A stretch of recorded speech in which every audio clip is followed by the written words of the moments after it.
Ye get set up and then we will start.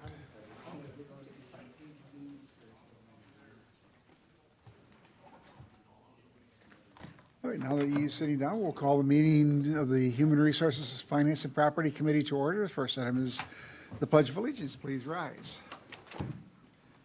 I pledge allegiance to the flag of the United States of America and to the republic for which it stands, one nation, under God, indivisible, with liberty and justice for all.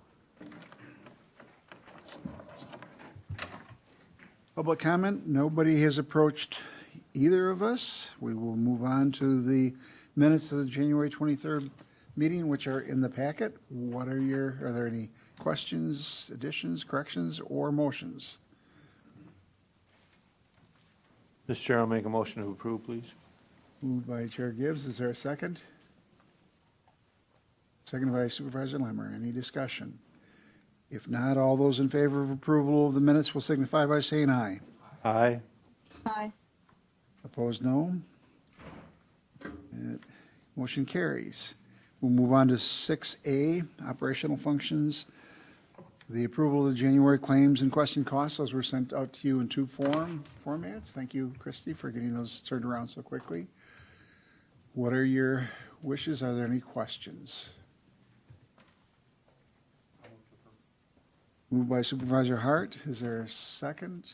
Second by Supervisor Zhang to approve the claims and question costs. Any discussion? If not, all those in favor of approval will signify by saying aye. Aye. Aye. Opposed, no. That motion carries. And by the way, all members are, well, no, Supervisor Marshall is here. He's in the courthouse, but Supervisor Leahy is present online. Next, we'll move on to the opportunity for providing recommendations relative to the items to be included in the Administrator's 2024 work plan. The work plan was included in the packet. Administrator Leonard. Thank you, Mr. Chair. The work plan in your packet was the year-end, the 2023 year-end update to the work plan, just for some context to show you some of those projects that, of course, are completed, but then also the idea that there are some rollover projects. So I'm not going to go through everything on the draft that I'm working off of. This is really an opportunity for each of the standing committees, and I'm going to all of the standing committees just to seek feedback if there are certain items that they want to make sure, that the committees want to make sure are on that draft for ultimate consideration by the board, to give them the opportunity to do that.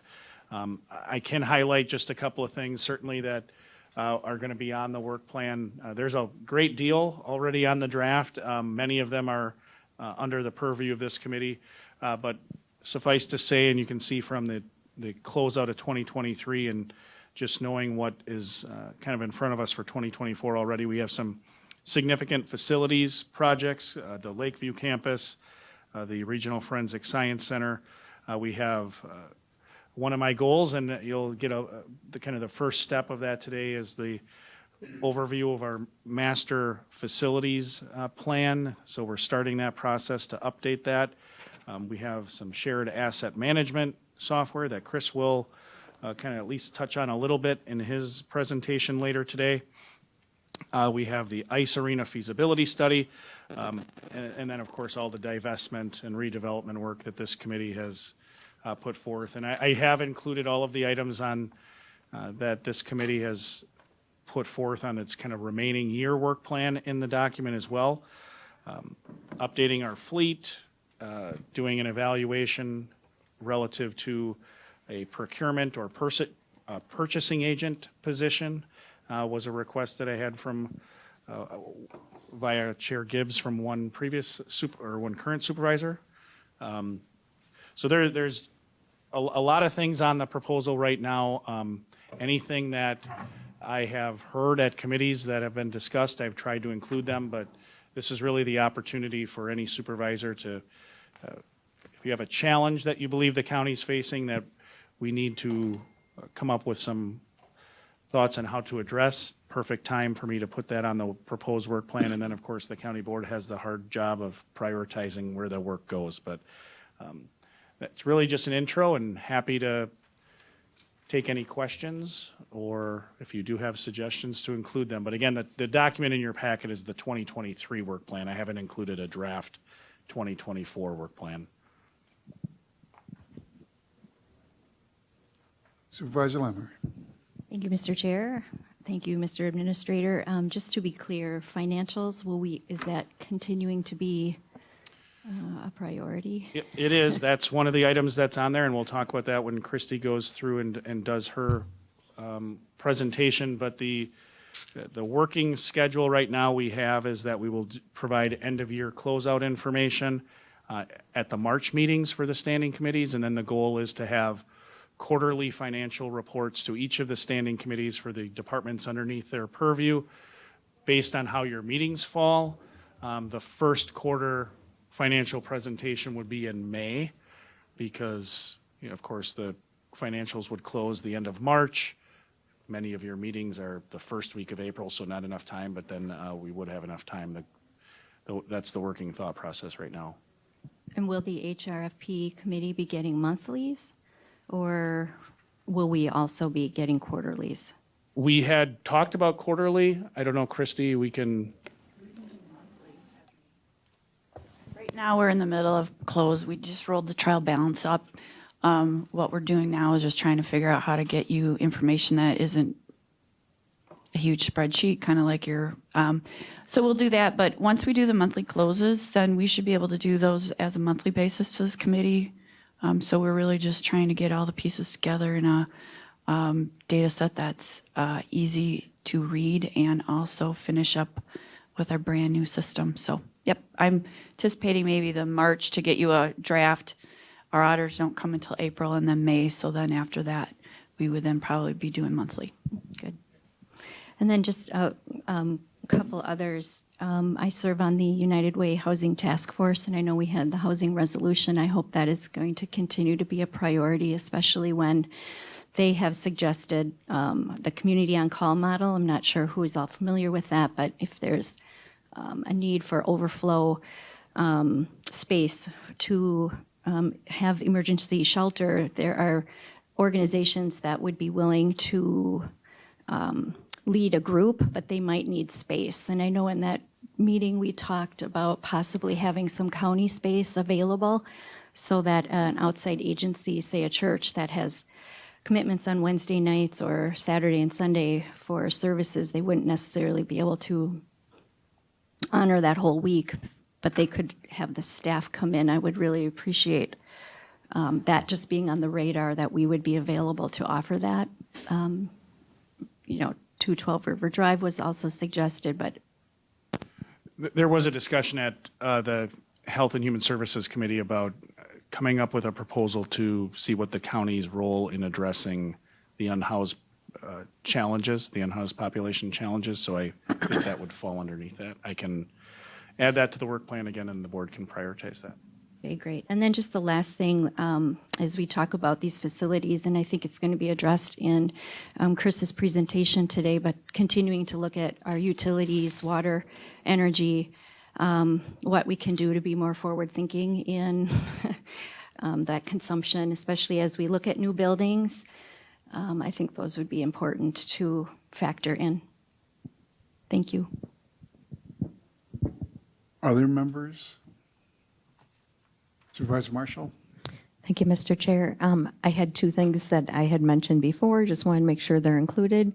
And one is taking a look at hiring a purchasing person who is expert in that area.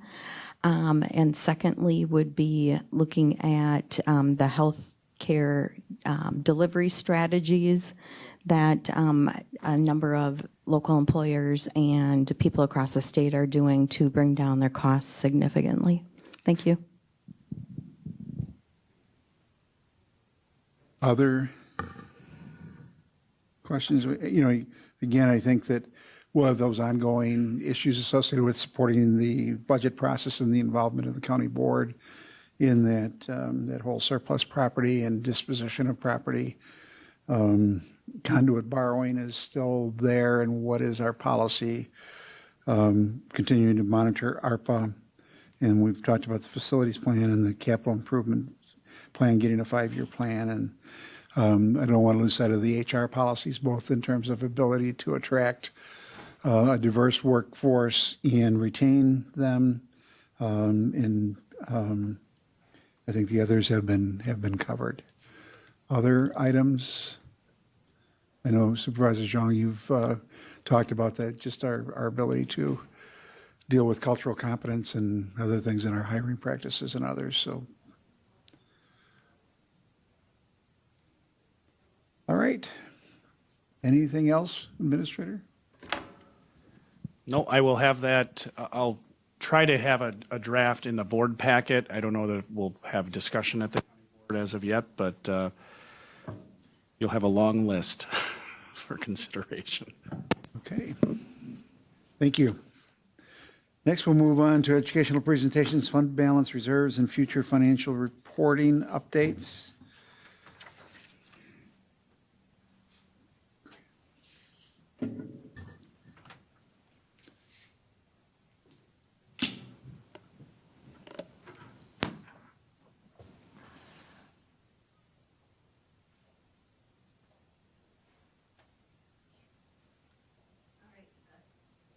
Best part of the day is government accounting, you guys. That's great. Okay. What we're going to do today, I was asked to talk a little bit about fund balance. And so fund balance reserve, but really it's more than that, fund balance and how it relates to not only the financial statements, but what is it? How does it work? What's going on? So we're just going to go through this. The notes, I probably won't read off them directly, but what is a fund? Fund is government accounting is called fund accounting. A lot of lay people would call it buckets. You can think of it as a bucket. It's not a technical term, but you've got the general fund, which is a bucket. It's a fund, but the general fund is basically anybody that lives in this courthouse. If you think of it that way, everybody that's in this courthouse is going to be in the general fund. And most of the people that live down on River Drive and the parks used to live in the general fund with us too, but they have a lot of programs that we're trying to figure out, you know, how they relate to their business model, because they really want to track their activities that they do, their swimming lessons, 9 Mile, you know, some may not be going as well as we thought it would this winter, but so we've moved them in the new system to a parks fund, but they would have been in our general fund in the past. So that's kind of any of those groups that are in the general fund for governmental funds are people that either have general government activities or have supporting roles for the government. So all of us over on the first floor, treasurer, county clerk, register deeds. You got all of us in the room, actually. You've got every single one of us in the room. Register deeds, county clerk, county treasurer, HR, all of that is going to be in a governmental fund called general fund.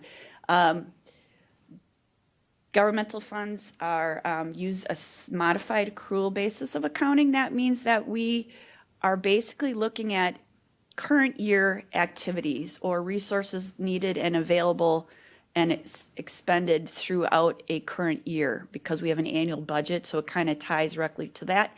So those of us that live in the governmental funds don't accrue items in the most part, and we also do not create capital assets that we depreciate within those funds.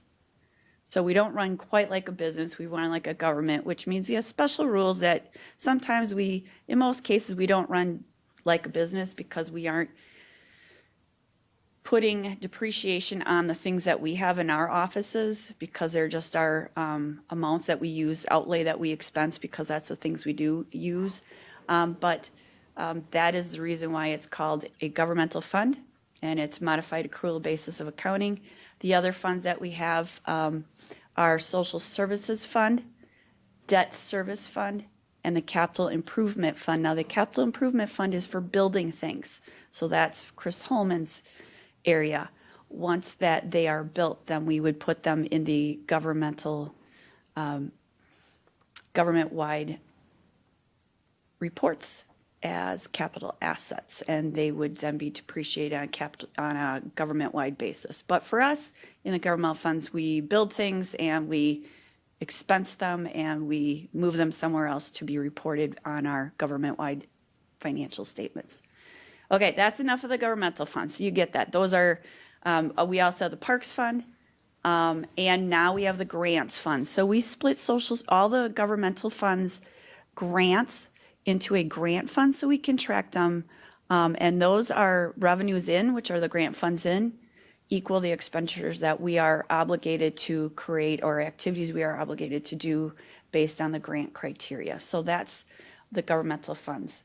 I'm actually looking at the green types of funds on the bottom, and then we'll talk a little bit about what a fund is. We have proprietary funds. Those are business type funds. Those do run like a business. So they would accrue the outstanding liabilities. They have depreciation. They run similar to a private entity, a private business. Those are two types. One is called enterprise funds. They're outside or external customers would be 50% or more of their customer base, and that's including the landfill and the highway department. You say, wait a minute, highway, aren't they serving the county? Yes, they serve the county and the state of Wisconsin. So we've classified them as an enterprise fund because they do serve two groups of customers, us and the state of Wisconsin, because they maintain all of the state roads within Marathon County. Then we have another one that's fun. It's called internal service funds, and there are two of those. Internal service funds are funds that are providing services internally or to the rest of the county. So we have two of those, and they are both insurance-based. We have a property casualty insurance fund and an employee benefits insurance fund. So property casualty, of course, runs our insurance for property casualty, auto, collision, liability, all of those great things that we have our corp counsel's office helping us out with. And then the employee benefit fund is the fund that we charge out the premiums to the other departments, and we collect the revenues from the department's employee contribution or the employee contribution of all of those things that you would think of as insurances that are for benefits, health, dental, life, ICI, unemployment, including our wellness, our HRA. I'm trying to think what other miscellaneous items are in there. So that is two insurance funds that we call internal service funds because their main purpose in life is to provide insurances to the remaining portion of the county. So that's why they're internal service funds.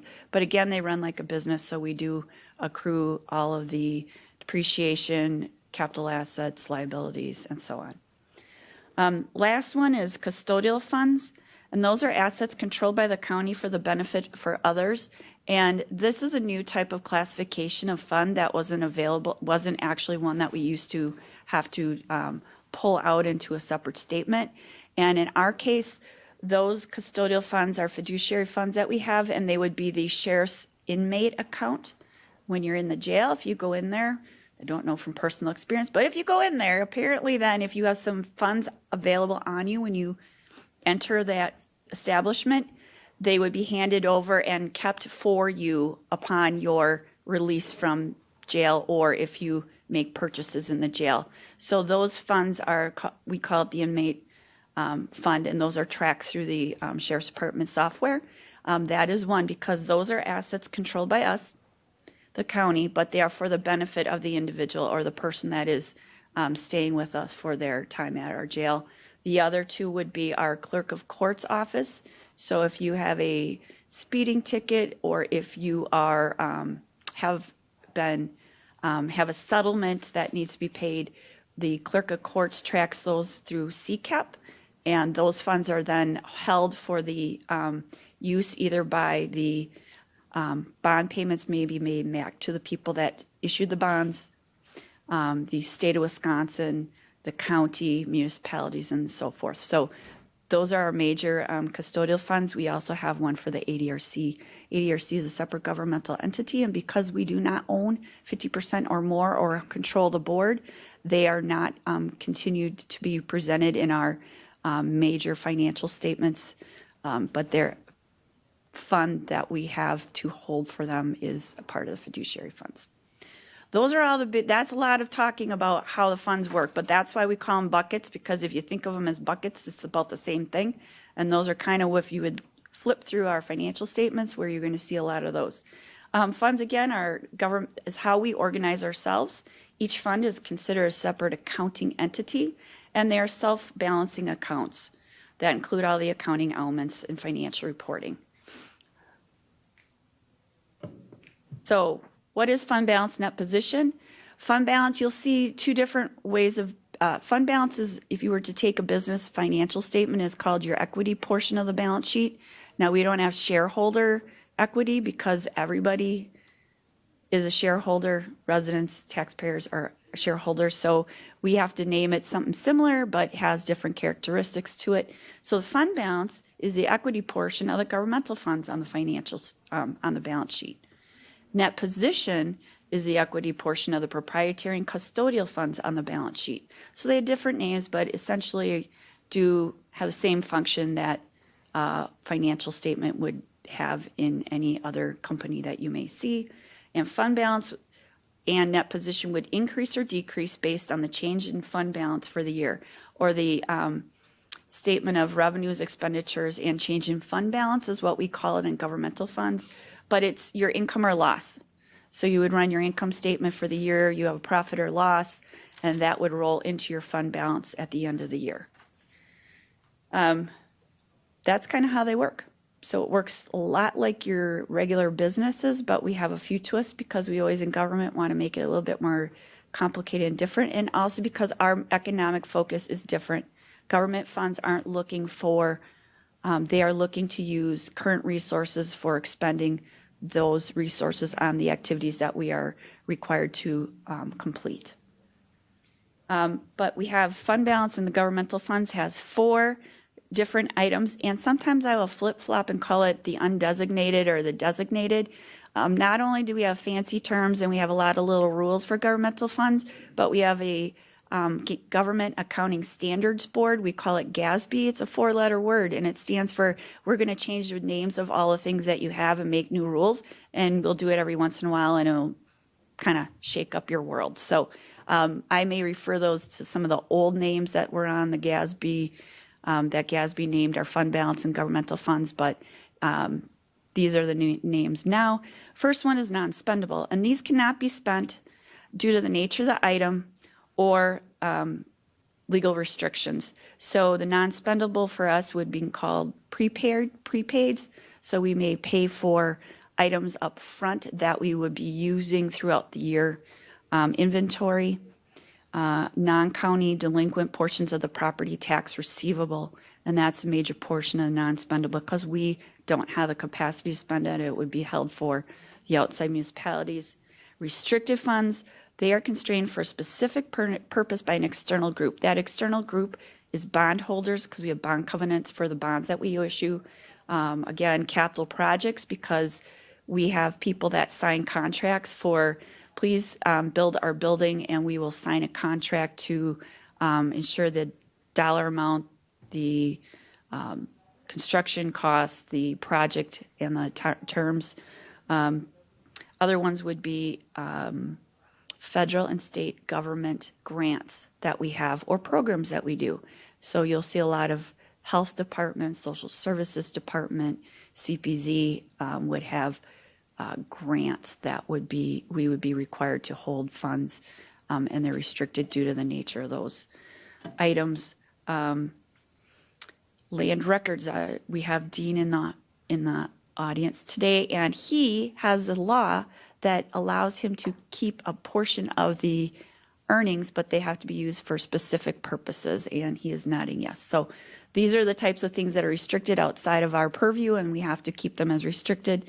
Again, things like land records, debt service, capital projects. I did say grants, but I need to flip that back now into assignable. So assignable is also spendable amounts of fund balance for a specific purpose without external restrictions. So some of those would be things such as subsequent year budget. So if we did not spend all of the money that was allocated in a budget, we would have to roll that forward.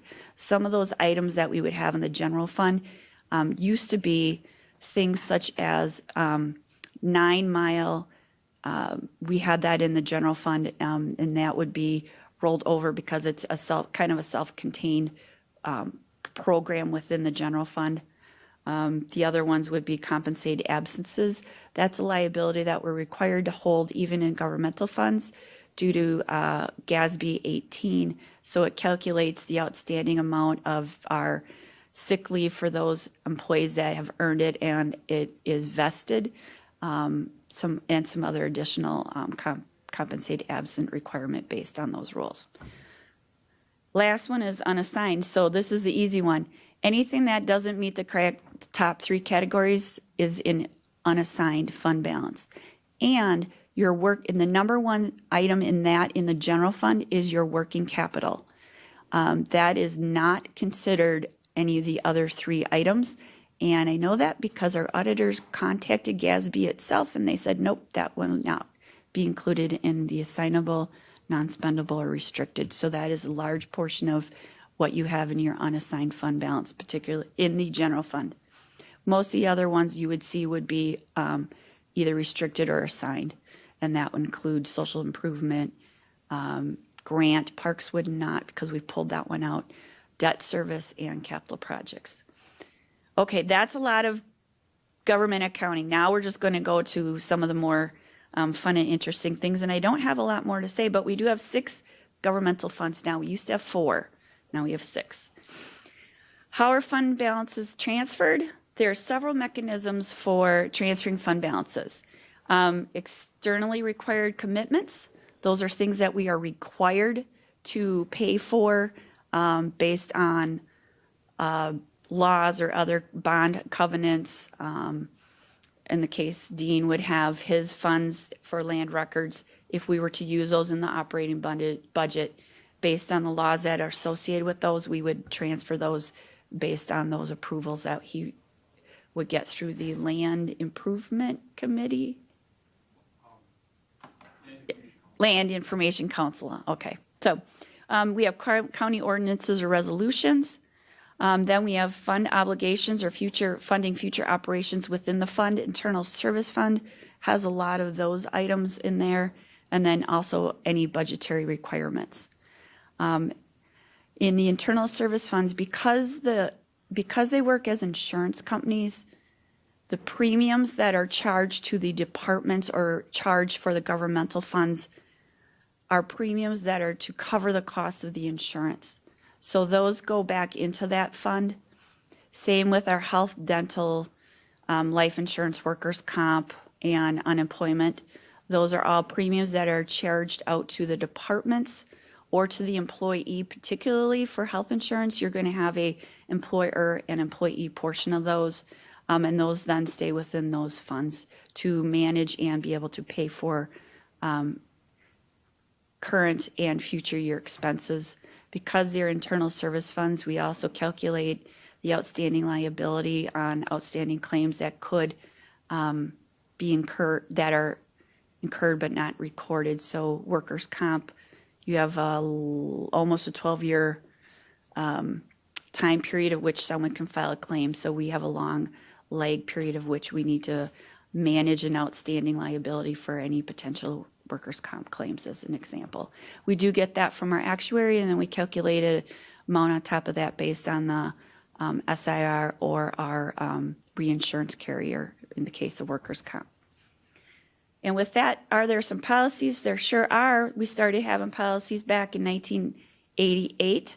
And so I just want to talk a little bit about those, and then I'm going to be finished. So we've got Resolution 130-88, which established a contingency fund. That was a contingency fund so that we were able to pay for emergencies throughout the year. Just like you might have hopefully have a savings account if something would go bad in your house, like a hot water heater. A lot of us I've talked to a bunch of people, and since December, I've had a furnace go out. I've had a friend who had a dishwasher go out. So these are the types of things. If you didn't plan on those, we have a contingency fund for the hot water heaters and dishwashers of the county so that we can get those paid for in case of emergency. 13988 designation working capital, and that's the working capital, and that holds 1 month's expenditures in reserve so that we would have it in case of emergency over and above those little ones that you think of as your dishwasher, your water heater, your furnace going out.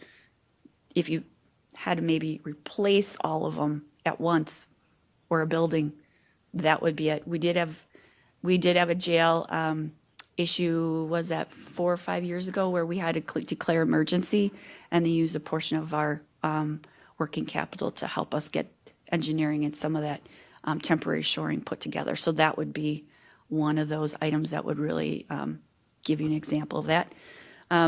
Then we also had to have a calculation for the working capital, which is what we still use today, and that was what was set in the resolution 9089. And then in 1990, we adopted a CIP program, which we still have to this day. Are there more? There are some more, but there are policies that established for fund balance and carryover funds from Department of Operations, also capital replacement. A few of the other fund balance policies that I thought to highlight was the amendment of the working capital for highway. It has its own working capital designation and a percentage at 10%, not the 8.8 Finance Committee has also completed policies. They have a committee policy for worker comp settlement guidelines. Employee Benefit Insurance Fund has fund balance policies, internal policies. And then the Central Wisconsin Airport, a separate governmental entity, has its own set of policies. And then we are working on our workday ending balances, beginning balances in 2023, ending balances 2023. But these are the balances on the financial statements at the end of 2022. And as you can see, the reason I highlighted that is because you can see the old funds, and then the new funds are the Park and Grants Fund. So here, I clicked. Everything up to capital project fund is going to be a governmental fund. Landfill and highway are enterprise funds. Central Wisconsin Airport is reported with the county, even though it's a separate governmental entity. It is actually a discreetly presented component unit, and it is a business type discreetly presented component unit. And then your two insurance funds are below. And we don't hold the custodial fund. We hold the custodial funds, but they're actually the two accounts from clerk of courts and the sheriff's inmate account. So those we don't present as a major fund or one of our primary government funds that we have statements in the front of the financial statements. That was a very long-winded presentation. If you have any questions, just let me know. Otherwise, that is probably more than most people have on government accounting, but it's the bedrock for everything that we have to do here. So Chrissy, a question, because it was one of the reasons why we're talking about this, is who makes the decision, and let's take the social improvement fund, as to which dollars lapse into that fund versus lapsing into the general fund? And are there statutory or other policies that direct that? I think that we're looking for how much discretion. We've got all these funds, and but where are the parameters on what goes where at the end of the year? And I think that's really what the county board is looking for, is do we have policies that drive it? Are there requirements? We understand there's grant commitments, but how do we Yep. get at that? So if you take a look at the county's financial statements, we have footnote disclosure. So that's 30, 40 pages of reading, but it actually basically takes everything we're kind of talking about here and expands on that. So you can take a look at that. But the Social Improvement Fund is going to have programs with specific activities that are required by other governmental entities. And so the Social Improvement Fund accounts for and reports grants, local revenues, and other resources legally restricted to support expenditures for various community service programs. So we know that the grants are going to be required to be spent as we're required by the state or federal government. There are other grants that we've received. I know we just received a small grant, can't think of the name of it, but Trista, or, what's the, yeah, the $7,000 impact one. So we do have some of those. Any of those other ones, which would be some of the administration and other costs that we as a county pursue, would be available for us. So that's kind of why we put a lot of those in the grant fund, because those are going to be segregating out any of those that are externally required to complete their activities to be reimbursed or paid for to get those projects done. Let me ask the question a little bit differently. So within, let's just say for illustrative purposes, we look at the health department, and we've got a lot of grants that flow through there. But then there are also some programs that the county has chosen to fund with or without grants. At the end of the year, do all of the funds that are unspent roll into the general or the social improvement fund, or do some of them roll, those that are not tied into the grants, do some of those run in or roll over into the general fund? So in the past, the health department was part of the general fund, but we had each of these separate grants recorded within the general fund for the health department. So those, again, are similar to the social improvement fund, but were listed in the general fund. Now, when we go to the new system, all the health department activities that are not grant related, and grant related means that revenues will equal the expenditures for the grants and the purpose of the activities of the grant, they still live in the general fund. So any of those, except most cases, all the health department ones would roll right back in the general fund now. And the grants would then be separated out and not be able to roll back in the general fund. And that's how it was in our legacy system as well. It's just a lot clearer to do that. We had what we called sub-orgs, and there were probably, there was paper, because everyone comes out in a Word document. We had a stack this thick of every single one of those sub-orgs in the general fund that we would by hand go through and check. So we would roll those over by hand, which is now why we like the new system and the architecture, because that actually will be segregated out and much easier to view what's left in the general fund, or ones that have mostly the discretion of the county board to determine how to be used. So do we have, then, you reference the resolutions and other things, but we've got, the general fund, social improvement fund, capital improvement fund, highway fund, debt service fund, solid waste fund, and others. And how do, are there definitive parameters on what rolls into the next year, into the fund balance versus what rolls into the county's general fund balance? And that's an important question, again, if we look at funding the KIP through the fund balance. Yeah, and that's why we have the fund balance policies. One, you've established a contingency fund, and actually if you go to the 2024 annual budget, a lot of these are reworded there with charts and graphs. You can kind of see where we are on those balances for the end of each year. But we established a contingency fund, which we still have to this day, so that would be on an annual basis. The next one is our designation of working capital. So that one is a resolution that was approved by the county board, and so we do that calculation every year, and we offset that. Even though it's an unassigned, it is still held separately within our book so that we track that, we know what our working capital is. We also then had a resolution in 1990 adopting a CIP program.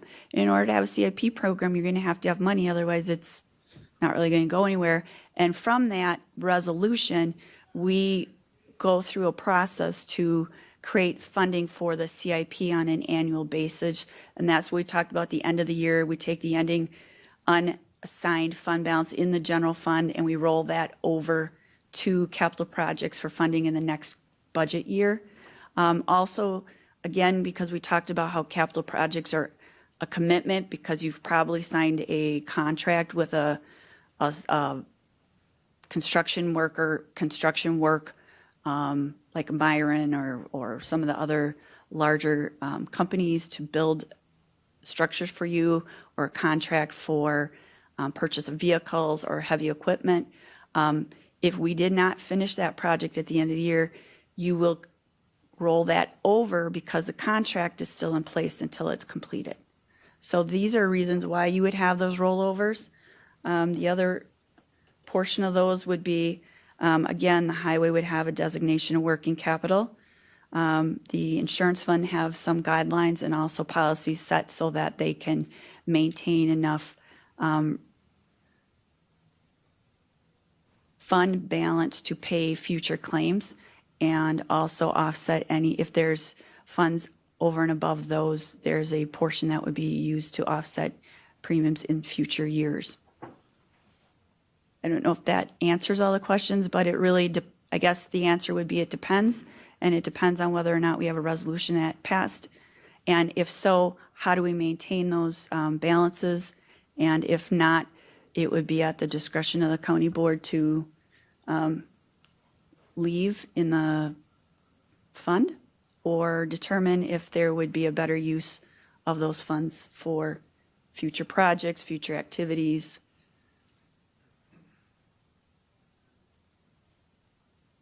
Can I add one thing, Mr. Chair? I think the simple explanation, the policies control where the money goes. The math is the math. It's not discretionary math where we're like, hey, where does this money go? I will say I did reach out to my colleagues. I think in one of our prior meetings, you asked me to do that to see what other policies exist. There is one county that does give a great deal of discretion, quite honestly, to their administrator to figure out what to do with the rollover. I don't want said discretion. I can't imagine an administrator that would. But I do think there's an opportunity, to your point, Mr. Chair, to clarify. We can pull all those policies, and Christie's got a resolution up. We can put those together in a packet for you to have those.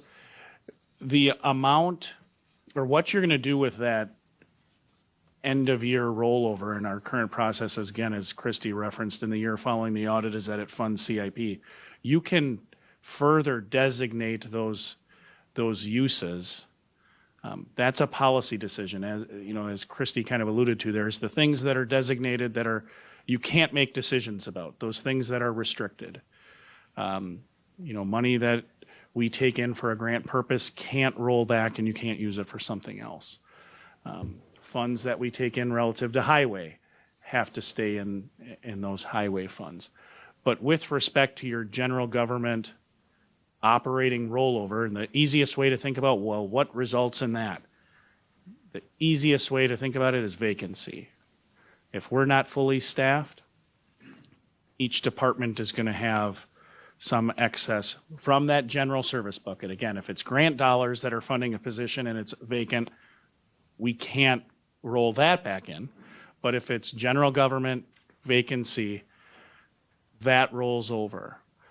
You do have other options to do there. One of my colleagues shared that their county board adopted a policy where departments have individual rollover My reserves. face is looking a little Yeah. scared right now. Okay. Yeah. Again, I don't think we're going to go there. it can incentivize some things that perhaps you wouldn't want. But that's the easiest way to think about what results in that rollover is vacancy.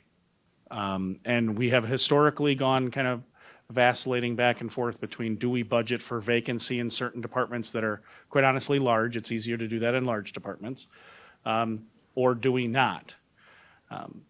Because when you do, what you end up doing is it follows you in the year following the audit. You are most likely, you're going to have less rollover into CIP.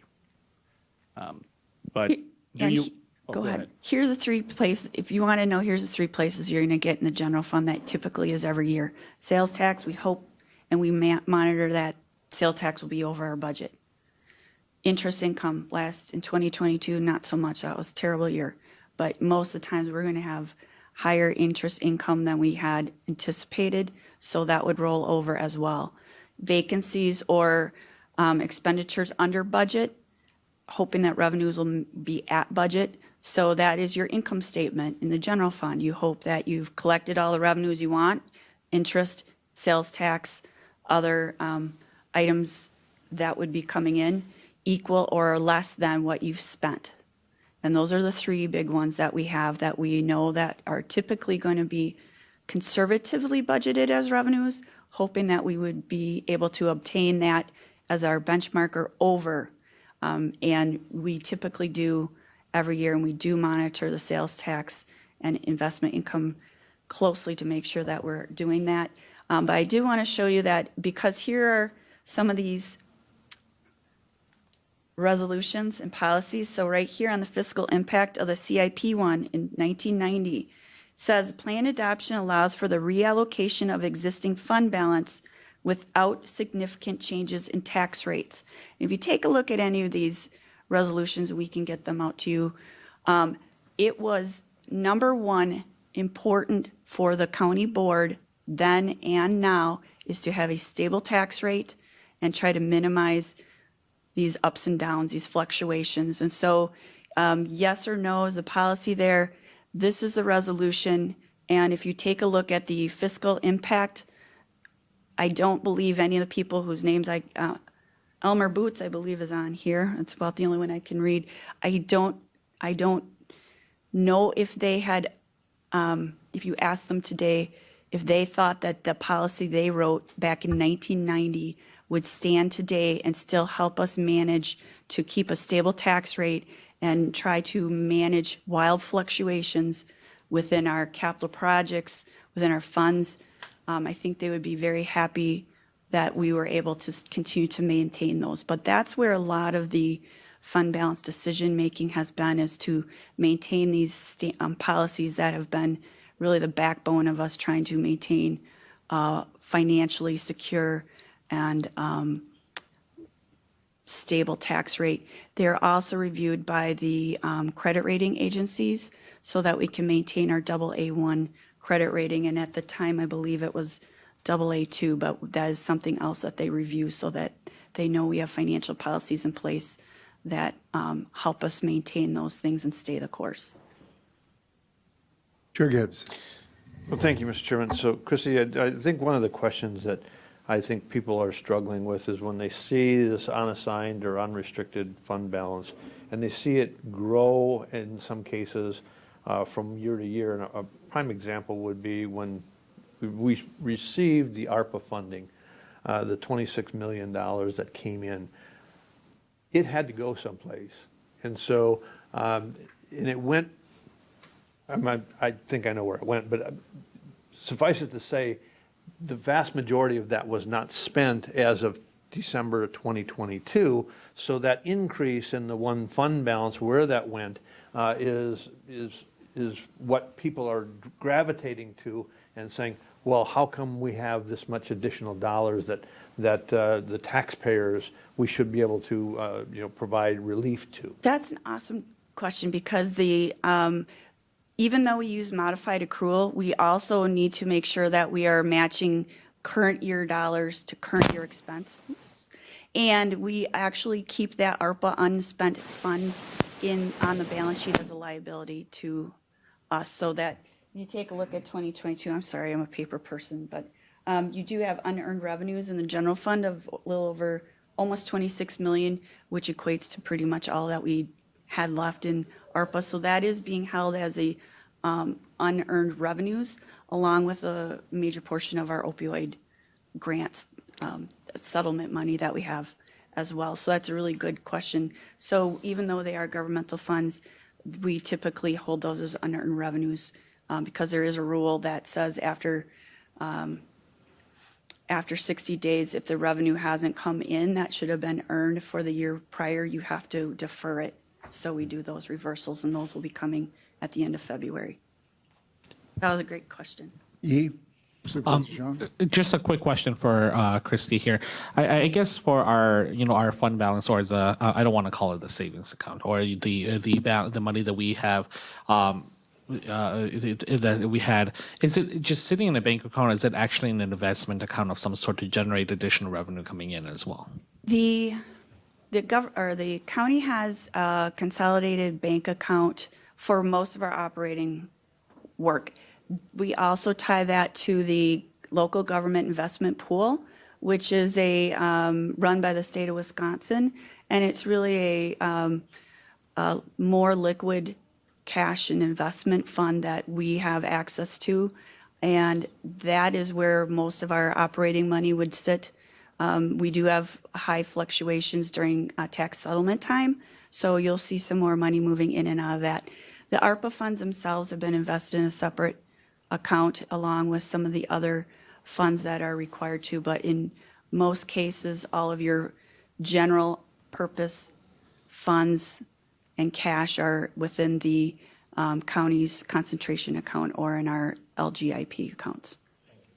Can you talk a little bit about why that is? I mean, do we have the ability to suddenly say, hey, we're going to go buy a bunch of tech stocks, Christy? No, we actually then, that's for daily cash flow. So you do have an investment policy that you talked about fund balance, so this is why I didn't bring any more policies up. You do have a investment policy that does state the types of investments by state statute that you can invest in. Here is what we want to make sure we do. Safety, liquidity, then yield. So your daily cash amounts are going to be in the county's accounts or in the LGIP. Then there are funds that we do not use and do not anticipate that we are going to need to use for normal operations or cash flow needs. So you do have two additional investments, which is a short and long-term investment portfolios. Those are available to you if need be, but they're in a little bit longer term investments so that we gain a little bit more yield on that. So those are really your cash and investment portfolio for the general county. ARPA, because of its significance and dollar amount, we had put that in a separate account outside of the shorter long term. It also tracks it because the U.S. Treasury hasn't been really clear on some of their issues, so we want to make sure we knew where it was, it's right where it needs to be, and we can pull that when we spend it. The other ones that we do have that aren't a part of this would be the solid waste department. They have escrow accounts that are set up and are actually pretty much custody accounts that are held by the DNR for the purpose of long-term care closure by states admin rule or law.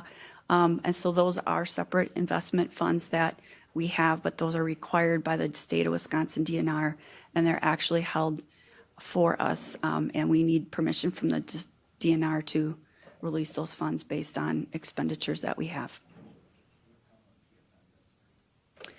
Yeah, so we do have an investment advisor that manages those. We work with them, and they have a copy of our investment policy. We review that. Again, it is the investment policy, three things: safety, liquidity, and yield. Those don't go away. Those are the basis of what you do to hold all your money safe. Liquidity for the needs, that's why you have the cash and the LGIP, and then yield. And so that's where you're getting your short and long term. And the short and long term are managed by an outside investment company along with U.S. Bank Trust, which is our bank. And they are monitoring the investment policy and making sure that we maintain investments that are safe, secure, and legal within the state of Wisconsin. Other questions, comments? Chrissy, I would request that if you could just share your presentation with the committee, and then also, if possible, could we share the underlying policies with the committee? And I'd like to have you take a look at those, think about them, and then we'll come back and have a discussion. Yep. This is more of an educational discussion today, but where might we go, given the concerns that were raised in the last budget? But we'll start at that point, and it's a good starting point, so thank you for preparing this background. Thank Are there you. other things that the committee members would like to see? You know, the financial audit information is available online on the website. You may want to take a look at the comments relative to the various fund balances in there. But I think we need to continue the discussion going forward just for the purposes of making sure that we're comfortable with those policies, understand them, and that they're easily available to the county board and ultimately the public. So we'll start there. So thank you.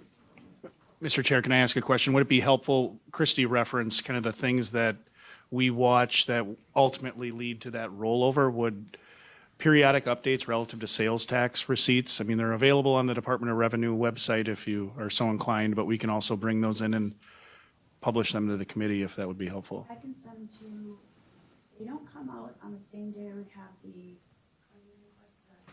check report, but we could get those to you. We do have those and we do track those, so we could get those to the committee as well. They typically aren't available, they may be available on the first or second day of the month after the month that they're reporting. If so, I can get those to you with the check report. If not, we can get those to you as soon as we get those out, or they're issued by the Department of Revenue. I think given the lag time, I think that information would probably be helpful if we could get a summary on a quarterly basis versus monthly. Because of that lag, I think it sometimes will be misleading. So, but I think it's important for us to just look at that and monitor it, but I don't know that it's monthly. Unless there's another thought. Okay. Thank you. All right. Next, we'll call on Deputy Administrator, or the Administrator, and then Administrator Leonard. I get to start and then Chris is going to take over. I don't know if the intro is as good as Christie's, that she's as excited about financial accounting, government accounting, as we're going to talk about facilities stuff, but it is exciting, I think. So this is really the first step in what I think I'm going to call the long-term master facilities planning. And it's this idea of looking at not only the individual facilities or campuses, I think is one word that I'll use throughout here in my opening comments. Not looking at things just individually, but as a portfolio of the properties that you have. And I'm not going to go through all of them. We still have a fair amount of work to do because this hasn't really existed in a comprehensive fashion before. But I wanted to just recap, and I'm going to continue working on getting kind of that comprehensive packet for all board members to have to kind of understand what we currently have, how it's currently used, and what the future looks like in a comprehensive way, but also something that I hope is more of the summary fashion. And that's where I am right now with the summary of what you're going to see. So for each facility or campus that I'm going to talk through, that I've been able to pull information together for, we're going to go through size, year built, condition, and operational uses, both current and future. So, and I won't belabor this, but the courthouse is one of those primary places, just like Christy said, in terms of our governmental general fund. This is one of the core pieces of property that you have in terms of how it's used in delivering services to the public. It's had a lot of renovations, and for those certainly this board knows, you've showed up to board meetings and there are people working on the outside of the building. You may have had committee meetings that were interrupted with significant roof repairs over the last year. But the facility itself does date back quite a bit, in 1954. It's 3 floors, so of course the 2 that you're more familiar with, and then we also have the basement. I have the operational uses on there. I think the last thing I'll talk about really is, I think it's important to note the State Department of Corrections does lease a considerable amount of property on this property. In terms of anticipated future use, really, it's continued occupancy with some of the changes that you're already familiar with some of our departments transitioning to the Lakeview campus that I'll talk about. And then ongoing general maintenance, I think, can be expected. Certainly, there's been discussion I think, since I started working in this building 17 years ago, about at some point we're going to need a new jail. But again, I think that's a long-term project that, as part of this master facility overview, when I get the comprehensive document together, I mean, I really think anything substantial is 10 plus years out. That's what I would guess. I mean, our staff are doing a lot, the sheriff's office and our court system, to really manage our population. This is an overview of the Lakeview campus.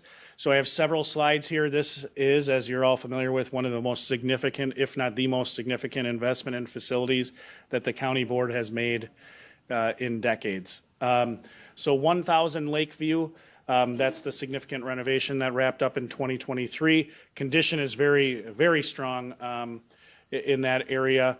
We have health department, social services now is in this area, facilities and capital management. We also have our wellness center that is occupied by staff and available to not only North Central staff, but also county staff, the credit union, and of course the meeting rooms that many of you have had the opportunity to tour. Simply put, that section I don't see significant changes in terms of use. I should say emergency management is also in that section. 1,100 is the A and B buildings. That is what you approved in terms of renovation expenditure as part of your 2024 budget. So this is really bringing those areas kind of up to where, at least most of the way they need to be. This is also the transition from several departments that are on site here at the courthouse to having a presence on that campus as well. 1,200 Lakeview Drive, Lakeview Professional Plaza. Chris has talked a little bit about this in previous meetings and with the full board. There's still work to do there. Again, in my contemplation, the exterior of that building is in good shape, but Chris has talked a fair amount about plumbing and sanitary in need of an upgrade. This is, I believe, the oldest building you own in your facility portfolio. If you're looking to, I encourage you to drive down to that campus if you've not seen it. It's a really striking building. It's pretty interesting. Special education rents space from Marathon County. You'll see Kelly Capitz in the near future to make a presentation talking about what she does. There's also some storage space, but thankfully there is some available space on that campus and around that building. And the reason I say that is really the flex space that will be available in the event that there is a need for expansion, either from our organization, particularly in health, social services, or some of the other departments that are located on the campus, or North Central Healthcare. One of the areas, there's not too many areas of county government where staff are increasing. That just isn't the state in Marathon County or other counties. I just was with colleagues this week at the Counties Association Conference, and I actually brought this up. Where are people seeing growth? And generally speaking, the places you're going to see it are in CCS programming. So for counties that have deliver their mental health services directly, and we utilize North Central for that, but comprehensive community services, and then also children's long-term support. So CLTS and CCS. And the reason for growth in those areas is pretty simple. Follow the money. That's where the federal and state governments are providing dollars for counties to deliver the services that each of those levels of government are interested in. So on that area, I'd say consistent future use and retain that area for expansion. I'll breeze through North Central on the Lakeview campus pretty quickly. I did really a summary slide here with the addresses that North Central occupies pursuant to a facility use agreement with the county, but you're over 250,000 square feet that North Central has control over in terms of its occupancy. Again, substantial renovations that are wrapping up in 2023 or slightly before that. So those conditions of those spaces are again quite strong. But you have nursing home community programs, that's mental health and substance abuse programmings, inpatient hospitals, community-based residential facilities, and the aquatic therapy pool. In terms of anticipated future use, the same stuff, which is good. Public library, again, one of the more notable buildings that, the county owns. You might ask, well, Lance, why didn't you do a summary slide with all the other satellite library locations? And the short answer is you don't own those. The county owns the Marathon County Public Library main branch on First Street. Just shy of 95,000 square feet, again, 4 floors. The really important thing, again, you've made substantial investments over the last several years, and you have in this year's budget as well. So the facility itself is in relatively good shape, especially after that HVAC upgrade will take place. Current occupational use, of course, is the library, but there is that vacant top floor. And that is really a shell. There's nothing in there, which I think is an opportunity, certainly for a conversation between the library and this county board in terms of what future use is appropriate. Because again, the library building itself is under the control of the library board. But at the same time, the county board is holding those purse strings in terms of what any CIP project might look like, and finding a use that is sustainable fiscally is, I think, in everyone's best interest, and certainly is a focus of the library, I should say. Here we really get into some more opportunities. So you saw a little bit of opportunity with the third floor there. Here we build again and have opportunity relative to West Street. Our medical examiner's office is in this facility. You'll see, if you can read the small print on the sign, it says emergency management as well. Emergency management has already, as I alluded to, been transitioned down to the Lakeview campus, which is a good thing. It gives them better access to facilities to do their job in the event of needing to spin up an emergency operations center, a virtual one. But the medical examiner is still there. So you have a significant amount of space, a significant amount of storage. The anticipated future use, you can redevelop that. You've already had a West Side master plan that covered this space. But that's kind of, again, building toward additional opportunities. Thomas Street, won't belabor this point as either. It's a large facility. It's got very, I think, good bones when you walk in there. It's built solidly. Our facilities people have done a great job on it. It's entirely vacant, but for the credit union that was added on to the outside of that, I want to say like 15-ish years ago. So the opportunity for you is divestment and redevelopment, and the credit union is actively working to find another location to locate their main branch. Similar story here with River Drive. These are opportunities to come. 210 River Drive campus, a little bit over 12,000 square feet. This is where conservation planning and zoning operates. They have their staff there, and then they have a large conference room space that they utilize for various meetings and committee meetings as well.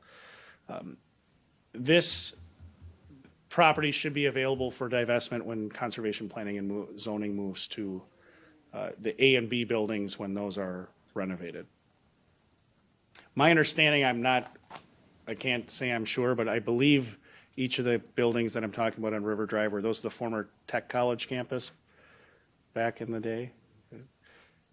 I believe that Chair Robinson's nodding, so I'll go with that. 212 River Drive, a little bit larger facility, but it's all one floor.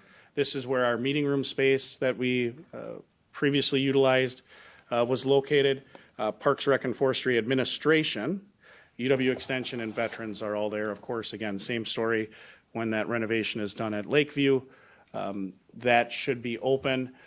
We do have a space at Lakeview Drive for, should it be necessary to have Parks admin located there temporarily. That would make sense. I think the long-term vision, and I'll get to this when I am able to present my final proposal in terms of master facility overview for the county board. Best case really is to co-locate Parks administration with their operations staff, which I'll get to in a little bit on my conclusion slide here. 326 River Drive, I don't have a picture, but it's the small building that's on that same campus. It used to be rented by a farm service agency. They terminated that lease a couple of years ago, and it's currently vacant. Again, you'll have the opportunity to redevelop that area, divest of that building or the three buildings as a whole. So kind of next steps that we need to work on, and Chris is going to talk a little bit about this in terms of upcoming plans, but Marathon County has been talking about relocating the main highway shop.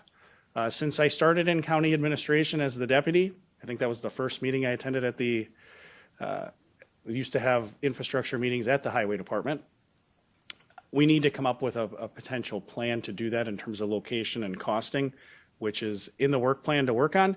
The other piece is finding a way to do it intelligently, because the Mosinee shop, which is located adjacent to the airport, cannot remain adjacent to the airport based on FAA regulations. So finding a way to perhaps locate that highway shop, the main highway shop, in a location where perhaps you don't need to rebuild a multi-million-dollar salt shed as well, and storage facility might make good financial sense. The budget this year, you did approve funds for upgrading the sheriff's TRC, or Training Resource Center. So I'll build that into the comprehensive plan, but that, again, puts that building in a place where you're not going to have to do substantial renovation to it. Juvenile detention, I'll get, again, additional information. Public safety got a report on its operational revenues this week, which were very strong.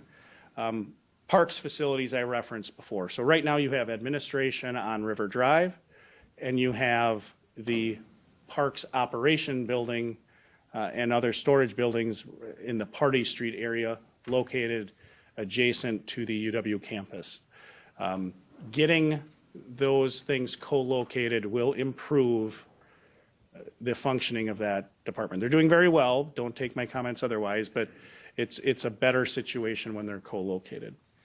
And I think we can come up with a plan to do that. Then the last piece, which is going to be a lot of work, is the UW campus buildings and that comprehensive approach to how does the county view those buildings. That was Chair Gibbs and I were at the Wisconsin Counties Association Ledge Conference, and that was a conversation that was brought up a number of times, not only in my administrator breakout meeting, but at the full Counties Association as well. And in fact, I had a phone call yesterday with Chancellor Gibson. He's completed the facility needs assessment, or I should say the space utilization report. He's delivered that to President Rothman. President Rothman is taking through the 24th of this month to kind of review those. And then he will, the chancellor will come and present that to the full board at a agreed upon meeting date. But really understanding what the future of those facilities is going to look like, I think is vitally important. And that will need to be part of that large report. But it's really trying to think, my goal is to give you a document when I'm completed with it that helps you finalize the document, first of all, but then that document serves as a planning tool for time horizons that are 10 years, 15 years down the road, as opposed to kind of being in the reactive, what could be termed a reactive, kind of facility-based approach. Certainly, having individual facility plans in terms of what is going to happen at each of those is really important, but kind of that portfolio level is where I'm working to start. So before I turn it over, I think Chris is up next to talk through kind of CIP planning and some of the new approaches we're taking, and how facilities is expanding its role. Does anybody have any questions or concerns about the information I tried to put together in terms of that portfolio look? I hope you're left with, wow, we have a lot of buildings that we're going to have a lot of opportunities to figure out what to do with and how to redevelop those areas. That's certainly my takeaway. Are there questions, additions? You know, obviously you've alluded to it, is we've got the whole Marathon Park Campus West Side Master Plan. We've got the buildings in the view shed of this building relative to the ones that we've acquired, that are facilities that have long-term plans associated with them. So this will be a dynamic process, and we'll keep building on it. Yep. And I will, I already see one modification. I'll add each of those four buildings to the courthouse, underneath the courthouse campus umbrella. Thank you. All right, thank you.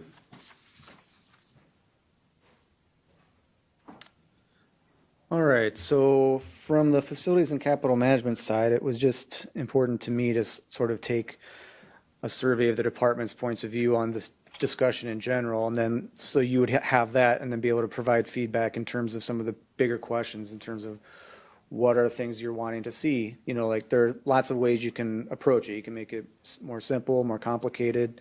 And I've got a couple of thoughts that I put into here, but ultimately, at the end of the day, the product needs to be something that is going to, as Lance said, inform your decision making and reflect the kinds of things that you're wanting to see in the end. Out of curiosity, I wanted to go look at what GFOA's best practices were. So that's the Government Finance Officers Association when it comes to capital planning. And starting off with things that we already do, makes sense to me. So we do have a policy for how we approach capital planning and how departments participate in that and how decisions are made.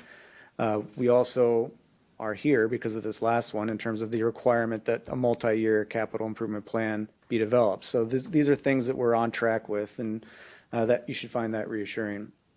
Similarly, there's a requirement in there, from their best practices again, that the plan includes significant capital maintenance. And that's a good distinction to make because a lot of times we talk about new projects versus end of life. Many of the things that we've done, even just since I've been here, are not necessarily a new project, but come at a high cost and are still considered CIP. And so I gave you a couple examples there that, don't typically pop out of some of these discussions. So we recognized as we started getting further into UW campus buildings that there was some infrastructure there that we could tweak and modify. So we invested now, it's only, about $5,500 to do it, but we invested now to add life to the boiler that's there because we recognize, well, there's an issue here that we need to resolve. So is it a CIP thing? No, but it's directly tied to that asset that's a much higher cost item. So these are the types of things we're looking at when we go through and survey new buildings or new equipment that we haven't historically been charged with digging into as much as we're going to, and we are. So another one is updating the JACEs and the HVAC systems. JACEs are essentially just kind of our computer system that tell the VAV units how to balance out temperature and humidity, things like that in each room. And this is relatively new in the HVAC world, but essentially every 5 years you need to upgrade the system like you would a computer so that you've got the most up-to-date language for cybersecurity concerns because these are vulnerable points that can get hacked, but also so that when you're bringing in new equipment, the equipment's all talking to itself in the same language. So if you have an outdated version, the equipment's not going to function as well if it's going to try to talk to itself in a dated language. Another one, and this is a bigger one, and this is something that's firmly on our radar, is updating and modernizing the 20 elevators that we own. So these are high-cost items in general. This is something that I think would be a real classic example of what needs to be on that sort of 5-year and beyond plan so that you can say, look, there's no way we can tackle this in 1 year, 2 year, maybe even 5 years. But the thing with the elevator industry, too, is that it's all proprietary. So the number of vendors out there who operate in this world is very narrow. When you sign in contracts for purchasing a new elevator, typically they force your hand and say, if you're buying it from us, we're going to service it. Like, you can't service it. You can't hire somebody else. And so you lose a bit of, a competitive edge, if you want to think of it that way, in terms of when something goes wrong, there's only one person to call. Nevertheless, elevators are something that can't just simply go away. Another thing on the GFOA best practices to do, and we've been chewing on some of these too, I should say, but defining how the county will approach long-term planning. This is getting back at my initial comments about what do you want it to look like, because there's, like I said, it can be simple, it can be complicated. Also clearly defining what constitutes a long-term project. So we have some definitions in there and like what is a CIP project, but in terms of what do you want to see on that 5-year or longer project list is important, because historically a lot of the unfunded new projects that a department or agency might ask for would just kind of by default get dumped into that 5-year sort of placeholder, but you never knew what to do with them. So if you didn't include those at all and just kept it to the key infrastructure, end of life, things like that, a department in any given time can resubmit a project if they think it's of like high importance. We don't have to necessarily keep guessing on where to move it in a 5-year plan when we're not really sure we want to fund it in the first place. Also tying the planning process more deliberately to fiscal capacity. Obviously, this is getting back towards the fund balance discussion, but just finances in general. Because we know we have some grants that can apply. We know levy often plays a part. Contingency funding can, borrowing can.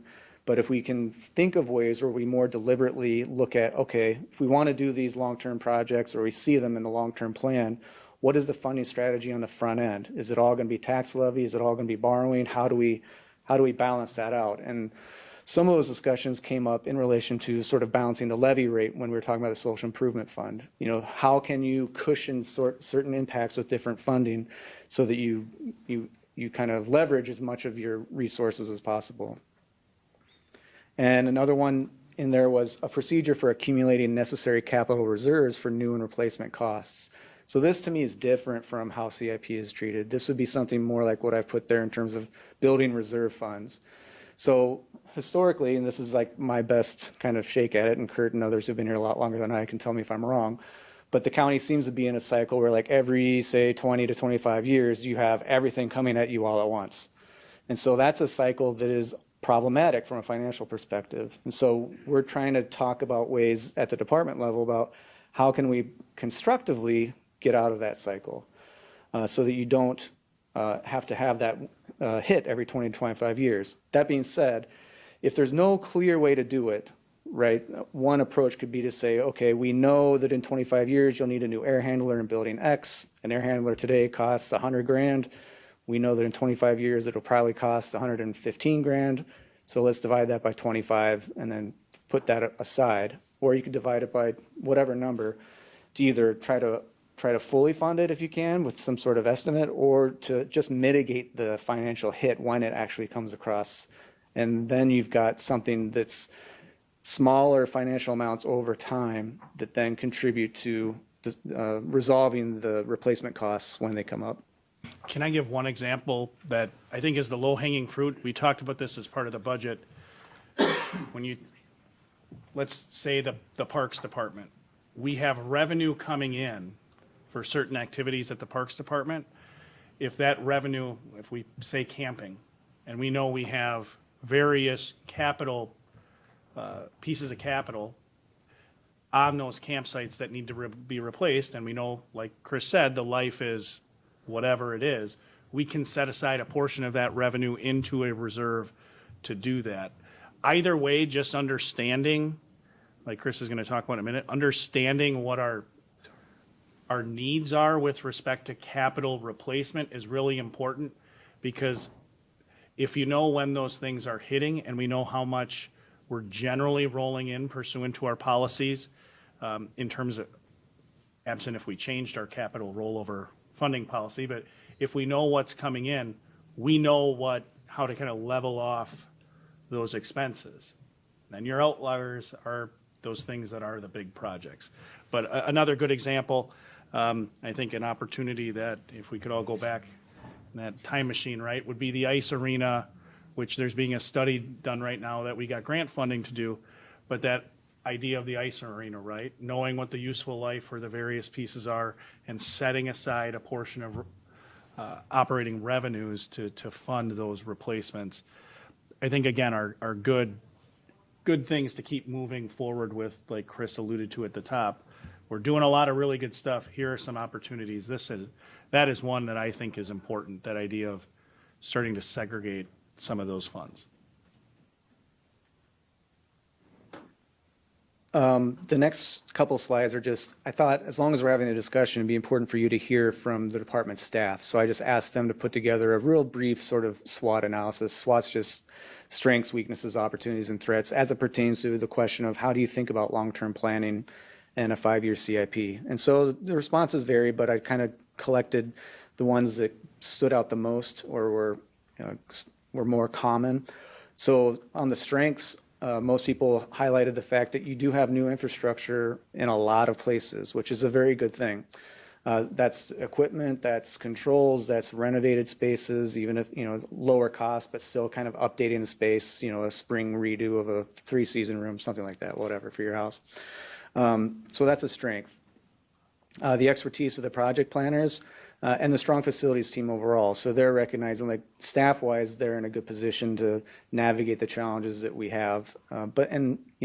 Obviously the people are important for any department, but there's also certain aspects of, the facilities world that are unique to the facilities department, and that the private sector equivalences and things like that are different than what you see elsewhere. But also the success in terms of the maintenance and staying on top of facilities and equipment is directly tied to the expertise you bring to the table through your staff. Obviously, welcoming input from all relevant parties. So we're always trying to, take your guidance and direction, and then go and speak with departments and everybody involved, so that everyone can see their fingerprints on the end product. Standardizing building controls. This is something we're trying to move in a direction of, because you've had sort of a hodgepodge over the years. And so the more we can standardize that, the more it'll tie in to the dominant system we have, which the direction we're moving in, and that will help facilitate the maintenance and all the other efforts that are being taken to try to capture a lot of this under the same umbrella, like the asset management software that's been alluded to. And then being proactive instead of reactive. So wherever and whenever we can, if we have the funding and the know-how and the resources, we say, let's take care of this now. So like that filter that we've plumbed into that UW boiler is a good example. It's like, should we do it? And that's kind of the question I kind of ask them, not because I don't know, but I'm just not goading them, but saying, like, would you do it in your house, kind of deal? Like, well, yeah, I would. It makes sense. Well, all right, let's do it, because you're preventing future maintenance costs by spending less money now. Weaknesses. This is just a kind of building off what I just said for the strength, in the sense that we're moving towards a standardized approach, but we do have a lack of building controls or older controls in some buildings. Some buildings are hybridized between the old pneumatic controls and then more digital automated systems these days. Another thing is that there's a lot of HVAC and other equipment in facilities that we haven't been charged with taking care of historically. So we've been investigating, and we need to continue investigating, because through no fault of their own, a lot of the departments that have this stuff, they don't have an HVAC team. They don't have a maintenance tech team.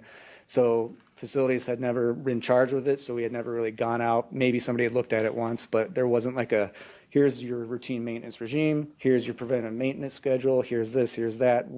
Now we take on the permit, we take on the fees. We really kind of take that into everything we control. So there's still a lot of things out there that we need to fold in. And then part of that, and we're okay now, but as we keep taking on more and more, ensuring that we've got the staff capacity to do it, because I can keep adding stuff to their plate, but at the same time the work product's going to suffer a little bit from that. So we are spread a little bit thin in the HVAC side, but that being said, we're managing to still get into UW, get into parks buildings and beyond. Weaknesses is a very specific one, but this is kind of indicative of how things were done 30 years ago or 40 years ago. So like some things were built in a way that you don't have the ability to maintain cooling in the summer months in the west end of the jail, for example. So like there's just the infrastructure in place, you can't maintain it. So it's really something that if we wanted to do it, it's going to be a real overhaul of that whole side. It doesn't mean that everything would have to come out and go back in, but there's just aspects of the roof replacement that you spoke of before. Like people heard a lot of noise in this building because they used lightweight concrete up there, 45 years ago to pitch the roof. Nobody does that these days, but that added costs and complications to how you would approach what would otherwise be a more straightforward roof replacement. CIP funds availability and sustainability, we're all aware of that, but they mentioned it. As far as opportunities, continuing to replace equipment, like Lance said, the county has done an incredible job in the last several years of really resolving known issues, investing in facilities, and then the facilities team and who they work with have made sure that the improvements are heading in that kind of standardized, streamlined direction. Finding ways to save on utilities and fuel, fully integrating county buildings through that automated system and digital controls. That does help you improve comfort, energy efficiency, health, and maintenance costs, because it's more of it's something you can do from your phone or from your computer sometimes, versus having to get up, drive to the facility, actually manually check all of the systems, And like the library HVAC system, for example, there's a lot of self-contained units. Right now, every day they drive down there, they have to reset, tweak, change, modify, because it's just, as the outside weather fluctuates and everything else, the system is self-contained, but it's not automated. So anything you do to it to make it work better has to be done by hand. Yeah, the threats, we've heard of some of these historically. The jail was quite the catastrophic example, but you do have equipment failures, like we had Eastgate Hall. That was unanticipated, their boiler. We've got older and outdated equipment we're now starting to get into, like I said previously. So we're still working on ironing out those unknowns so that we can get a plan together for those. The lack of controls, I won't reiterate that point, but essentially it's a force multiplier when it comes to the HVAC team that you have in place through technology.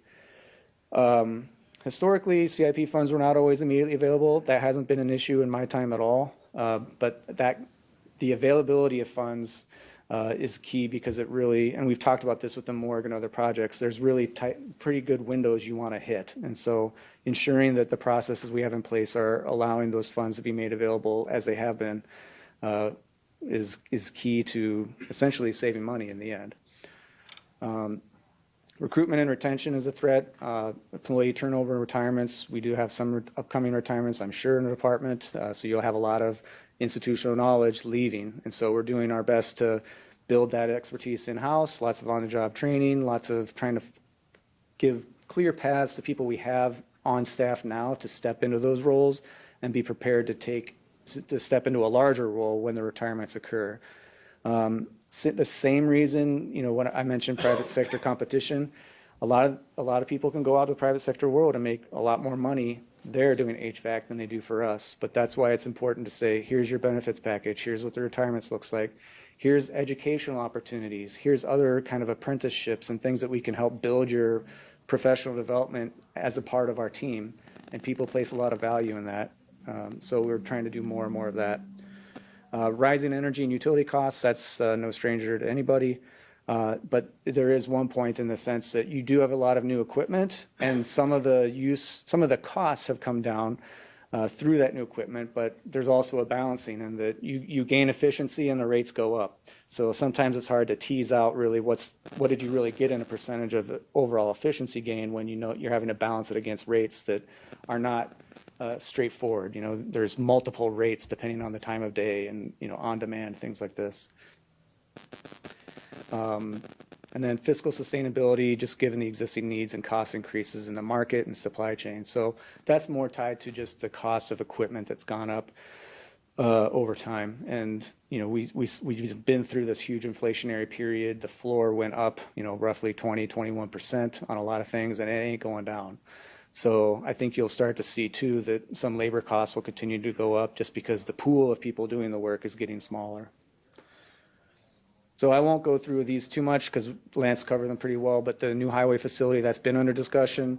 I know the site location has been elusive, but when you look at sort of the debt calendar that we were looking at during the budget process, that's the kind of exercise where you would say, okay, if we want to do this, where's the window, or most likely window, based on how we want to manage our debt, or what portion of debt do we want to try to use. But it also ties into things like the fund balances with the highway reserve. So that's a classic example of fund balance you can use to offset and cushion the amount of debt you would need to take on in order to accomplish that goal. Party Street, this one from my perspective is one, there's multiple areas in need of upgrading and renovation. So we've got a plan for Parks Administration in the near term, but because you've got questions around, what is it going to look like on the UW campus, because it's kind of co-located, or you've got the West Street location. But if you just said, we want to go on Party Street, to me, it makes more sense to not just piecemeal it and say, well, we're going to build you a little addition so that you can move down there, and then we'll kind of chip away at the rest. It's like, identify everything and come up with a plan and strategy. Even if it is multi-year, you'll know on the front end everything that needs to get done, rather than just taking one little challenge on and then eventually getting to the rest. The ice arena, to be determined, and then courthouse rail. Oops, I touched a cable, sorry. As Lance alluded to, we've got those buildings now, so we have control over our block. There are annual non-CIP costs. There's lots of ways to cut this up too, but essentially utility costs, those are a lion's share of these costs, but you've got contractual services where we call them vendors, building materials, and building repairs. These can be a combination of things we do in-house, but also occasionally include contracted agencies. Shop tools and equipment supplies, these are in-house, and fees and permits. So like every year we're getting inspections for elevators, inspections for alarm systems, dampers, boilers have to have a permit. Like the state charges us fees and permits and inspections every year for almost everything. So that can be pretty substantial annually. It's not huge in the grand scheme, but it is not insignificant. And then personnel too. I didn't include the personnel costs in the next couple of slides, but clearly, in terms of the overall perspective of how do we tackle facilities, how do we tackle facility planning and everything else that we're trying to fold into this document, keeping personnel front of mind and developing that staff and expertise is going to be key. And then just matching that capacity of personnel to do the additional duties, that's going to be a balancing act for me. Like I need people to do their day-to-day stuff, but I also need them to do some heavy lifting, especially for that asset management software that's coming online sometime in '24. So I look back at what we had on record, figured 5 years would be good to look at. Of course, we moved between systems, so I was like, well, I'll leave 23 alone. But just we know that 2018 is pre-COVID, so that's a slightly different world. We know 22 is sort of tail end of COVID, but also the inflationary period. And then you've got things you can throw in like, well, war in Ukraine and all these other aspects on a global economy that just shot things through the roof. So that's just important to note in terms of things that were influencing these that were wildly out of our control. But in 2018, with utilities, supplies, trash collection, building repairs, materials, and contracted services, for these facilities on this slide, the annual cost was just over $1.5 million. So again, the lion's share of that is going to be wrapped up in utilities. But these are just the sort of anticipated costs for what does it take to run a building with everything just more or less going right. Then you go to 22 and you see a pretty big jump to 2.3 million. Obviously inflation had an impact. The natural gas was 320,000 over budget that year. That was because the war in Ukraine led to all of the liquid natural gas going to Europe in a hurry. And also, I could do another hour discussion about natural gas development in this country, but essentially in 2016, the United States was not a major player.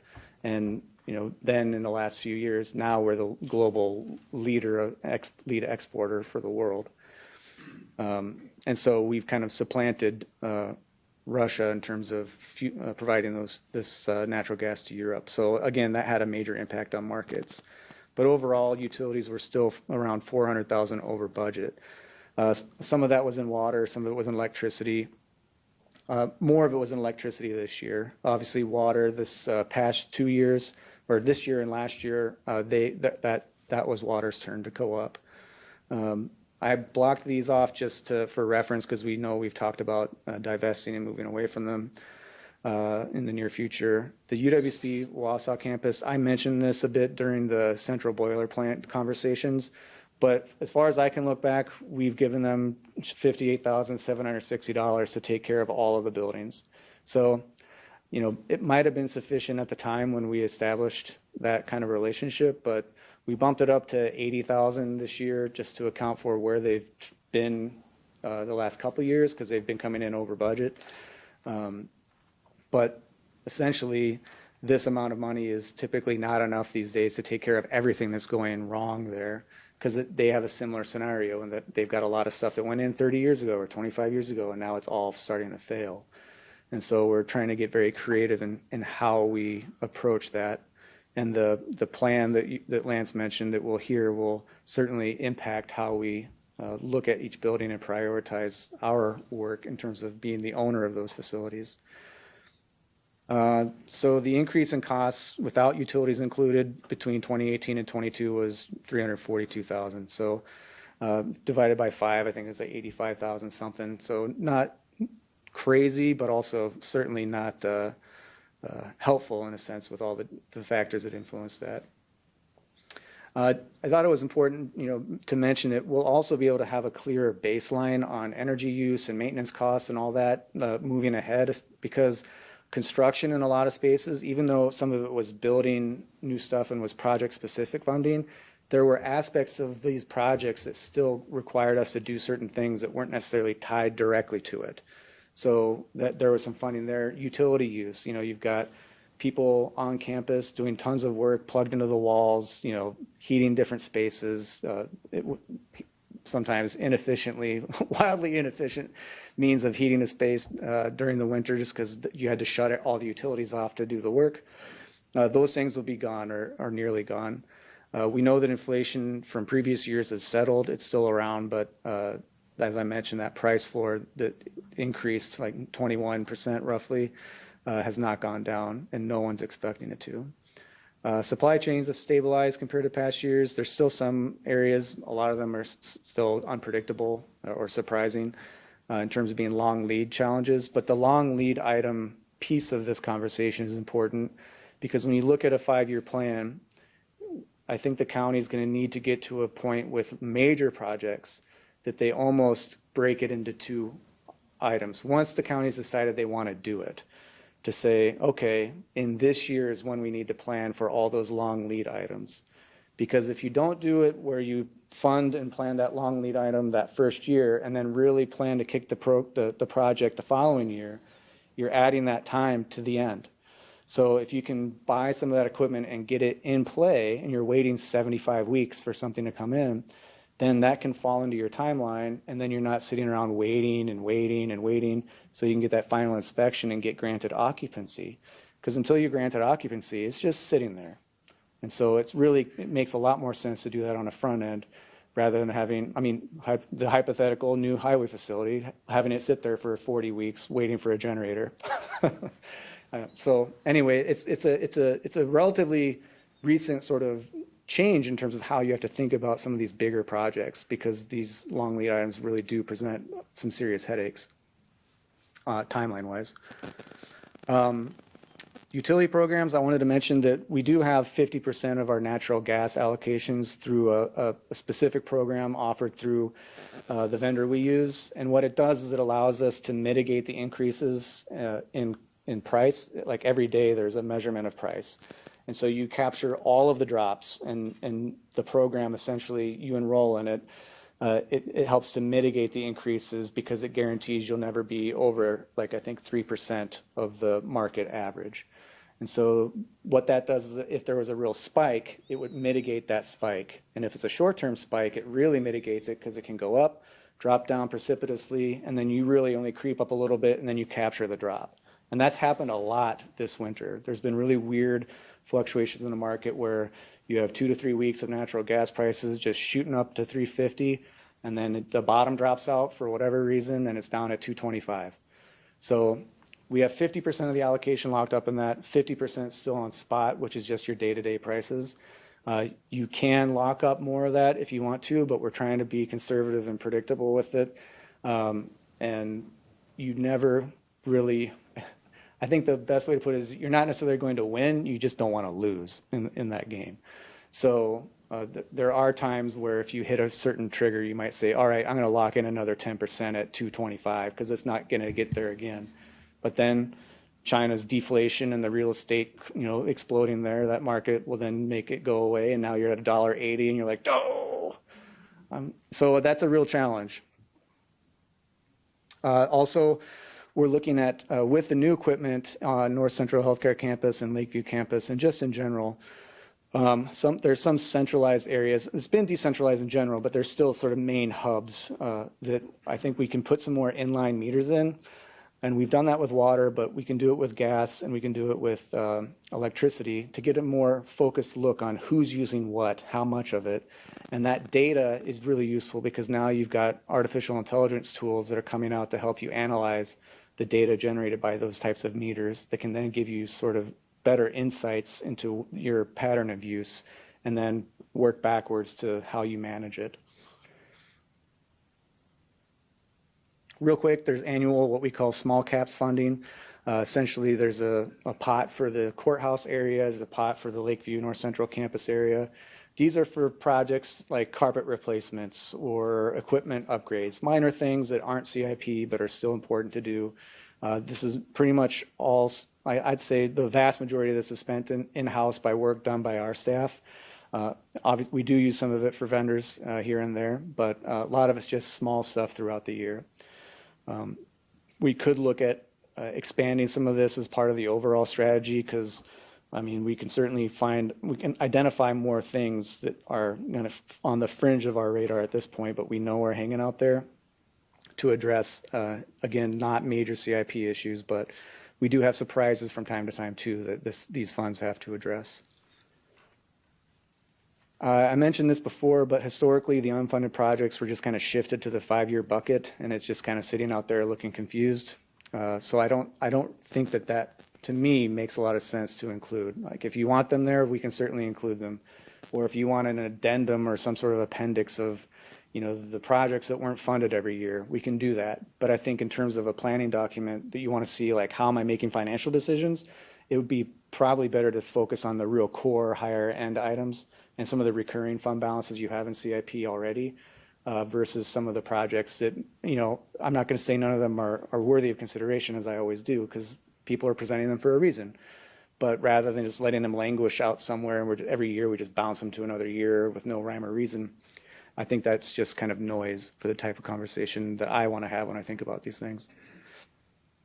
Then the long-term plan for all this is going to be informed by asset inventory and expected life of key infrastructure and its support systems. There is an RFP that's ongoing right now for a new asset management system for multiple entities. So city, county, CCITC is involved. We've all been involved in scoring. We just went through some demos, so we're scoring those. I think the first adopter is probably going to be the city's utilities, the Wausau Waterworks. So they'll be probably the first adopter of that system. For facilities, we've talked to the project team about being an early adopter of the work order system. So like right now we have a separate system, but obviously if we're moving in this direction, and I've already kind of taken the steps we need to be positioned for that, we can take on the work order system. And when I've been told roughly middle of the year, you know, maybe early fall, and then be the first county department to take that on. So then as far as inventory, there's an incredible amount of front-end work for inventorying all the equipment and systems. So it'll be a heavy lift. And so I've already talked to our staff about it. But when we get to the point of knowing who we're using, what the software is, and like how does it look at data and how do you populate the information into it, we'll take that and then start chipping away at the front-end work of gathering that inventory, because it's something there's a ton of it to account for. You have to do it in a way that is standardized and makes sense and logical. And I think you also have to have the same people do it countywide, so that you've got the same eyes, same approach, same everything. So you have a consistency of data that then actually makes that program worthwhile, because otherwise it's going to be garbage in, garbage out. But it will be a heavy lift because obviously they do have their day-to-day. But that's what I've been telling them is like, if we can take 9 months to do everything else, and then we're being told like late this year we can do the work order, and then if they tell us at the end of the year, beginning of next year, whenever they give us a firm timeline, we'll work back from that to say, here's where we start the inventory work. But that will tie directly into the end product we're talking about here too, because that's going to be an exhaustive list of your assets. And yeah, I think I don't have to say anything else, so I'll stop. All right, thank you for that comprehensive evaluation. I would ask a couple of things, and not necessarily for this meeting, but for a subsequent meeting. But could you, based upon the issues that you've identify from a policy perspective what changes and issues there are that this committee and the county board need to weigh in on, and bring those. And I think one of the things was sort of the desired versus delineated projects over the 5-year plan, but there are others. And I would also encourage you to add another factor in, and I think you sort of touched on it, but there are opportunities that are out there, and I'm thinking of some of the changes that relative to the the tax credits that are available to governments for energy efficiency, and I would hope that we would factor those in. But from a county board perspective, this is, it's good that we're thinking on that long-term line. How are we going, I think one of the things we would like to know is that we've got that rolling stock that's always there. Now we're starting to identify building maintenance. If you could identify those broad categories going forward where we think we need to begin to designate. We've done that over time with CIT and the 35% of the KIP for software, but that doesn't, if we can identify where some of those earmarks or ongoing obligations, we do that with parking lots and others. But from a policy perspective, what do we need to set ourselves up to have that understanding for cash flow going forward? What do we need to do on a regular basis so we don't have the jail failure issue going forward? And I think if we could have that discussion at a future date. Supervisor Lemmer. I think it leads into what my question was when you talked about the threats. You had said that they mentioned, or somebody mentioned, CIP funding not being available, but that hasn't been a problem since you've been here. I'm wondering if that's due to ARPA funding, and do we have projections for when ARPA goes away? What does that funding look like long-term without that big influx of dollars coming in? Yeah, in my head, I think of ARPA money as just sort of one time across the board. So it doesn't really have a lingering effect. Now, it can have an effect in the sense that now that cycle you're on has added some things to that list. So like an example would be a town used some money to, maintain more roads this year. Now in 20 years, when it comes back up, are they going to have the foresight to set aside the same amount of money to do that again? So yes, I think, but we do have enough of a time window to account for any ARPA influence in terms of that cycle and things that were brought on board.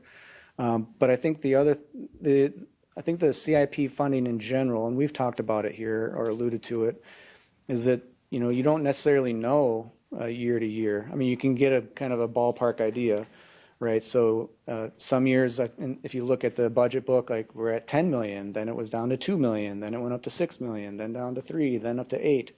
The amount of rollover varied quite a bit. And so it was still, we worked within our means and we did what we did, and there's no issues with that. But I think that that if we are looking ahead now, like let's say we had our crystal ball, we knew we've done this in these years, we can anticipate that it's going to go down, then that would be a factor you'd want to consider if the next year you had things that are on this 5-year plan where you're like, okay, we know that CIP funding rollover is going to be down. We know this is coming up. So then what do we do? How do we strategize around that? If I can add one thing, I think that comment gets to and part of it is improved through our financial system, but the idea is that when the budget is adopted in November, and it has CIP projects, you want to get the CIP projects, like Chris said, out for bid early so you get good prices. But sometimes our processes or software caused a bit of a lag in terms of when people could actually have those funds available. I don't see that as a substantial issue since I've been administrator and working with Christie. I think, that might be a relic.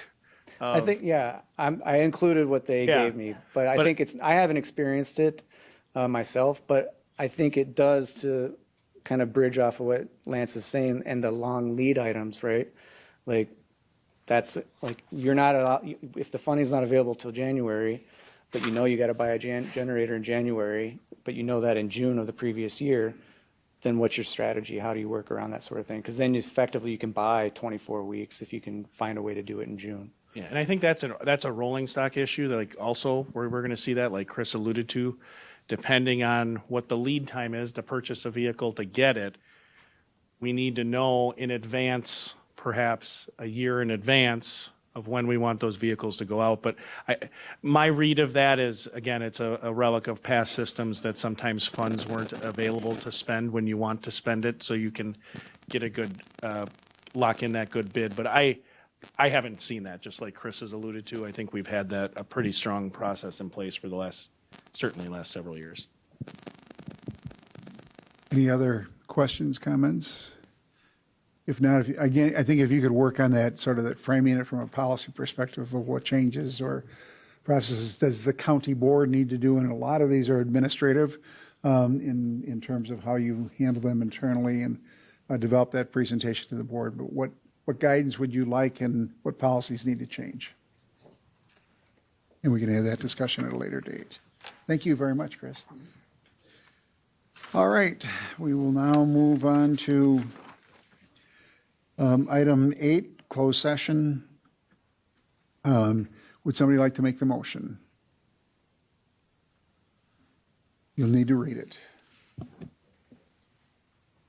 I'll make the motion to go into closed session with a roll call vote required pursuant to section 19.85 sub 1 sub F for the purposes of considering financial, medical, social, or personal histories or disciplinary data of specific persons, preliminary consideration of specific personnel problems, or the investigation of charges against specific persons which, if discussed in public, would likely have a substantial adverse effect upon the reputation of any person referred to in such histories or data or involved in such problems or investigations, to wit, discussion regarding Register of Deeds. Is there a second? Second by Gibbs, Chair Gibbs. Any discussion? If not, clerk will call the roll. Robinson, Aye. Leahy, Aye. Gibbs, Aye. Marshall, Hart, Lemmer, Zhang. Thank you. That motion carries. Unfortunately, Allison, we'll have to put you in the waiting room and bring you back in later. If we can close it up, I'm going to, I don't know if others, but I need a quick break. So we'll come right back. We'll once they shut down.